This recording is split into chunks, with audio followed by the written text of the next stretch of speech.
হঠাৎ মানুষের জীবনে নিয়ে আসে একটা ছন্দপতন। একজন সুস্থ সবল মানুষ, তার চলাফেরা বন্ধ হয়ে যায়, মলমূত্র ত্যাগে দেখা দেয় অক্ষমতা, ক্যাথেটার হয়ে দাঁড়ায় নিত্যসঙ্গী। চিকিৎসায় কতটা উন্নতি সম্ভব সেটা নির্ভর করে চোট ঠিক কোন জায়গায় লেগেছে এবং চোটের পরিমাণ কতটা। আজ যে বিষয়টা নিয়ে বলতে যাচ্ছি, স্পাইনাল কর্ড ইনজুরি। নমস্কার, আমি doctor Siddharth Adhikari, rehab physician, রিহ্যাবানা, কলকাতা। আমাদের মস্তিষ্ক থেকে নার্ভের কোষগুলি শিরদাঁড়া বরাবর নিচের দিকে দড়ির আকারে নেমে আসে। এটাই স্পাইনাল কর্ড, যেখানে আঘাত লাগলে মানুষের হাত পা ক্রমশ অসাড় হয়ে আসে এবং তার ফলে চলাফেরা বন্ধ হয়ে যায়, মাংসপেশি হয়ে ওঠে আড়ষ্ট, মলমূত্র থেকে দেখা দেয় অক্ষমতা। চোট যদি ঘাড়ে লাগে সেক্ষেত্রে 4 হাত পাই অসাড় হয়ে যাওয়ার সম্ভাবনা থাকে, কিন্তু চোট যদি পিঠ বা কোমরের নিচের দিকে লাগে সেক্ষেত্রে শুধুমাত্র পা দুটি অসাড় হয়ে যায়।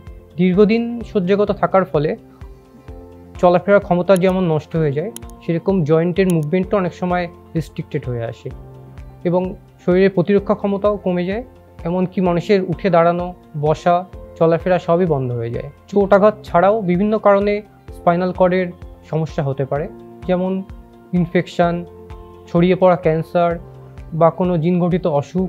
এই রোগের চিকিৎসা শুরু হয় দুর্ঘটনাস্থল থেকেই এবং অনেক সময় অস্ত্রোপচারেরও প্রয়োজন হয়, কিন্তু সবসময় যে অস্ত্রোপচারের প্রয়োজন হয় তা নয়। স্পাইনাল কর্ড ইনজুরির এমন কোনো চিকিৎসা নেই যাতে সঙ্গে সঙ্গে বা পুরোপুরি রোগকে সারিয়ে তোলা সম্ভব। সেক্ষেত্রে দীর্ঘদিন চিকিৎসা চলার কারণে রোগীর মনোবলের ঘাটতি দেখা দেয় এবং মোটিভেশন খুঁজে পাওয়া খুব কঠিন হয়ে দাঁড়ায়। চিকিৎসায় কতটা উন্নতি সম্ভব সেটা নির্ভর করে চোট ঠিক কোন জায়গায় লেগেছে এবং চোটের পরিমাণ কতটা।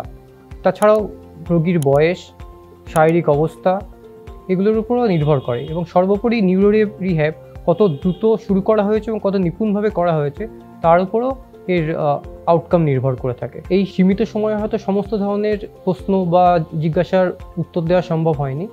যদি এই সংক্রান্ত কোনো প্রশ্ন কারো থাকে, নিচে কমেন্ট বক্সে আপনারা জানাতে পারেন।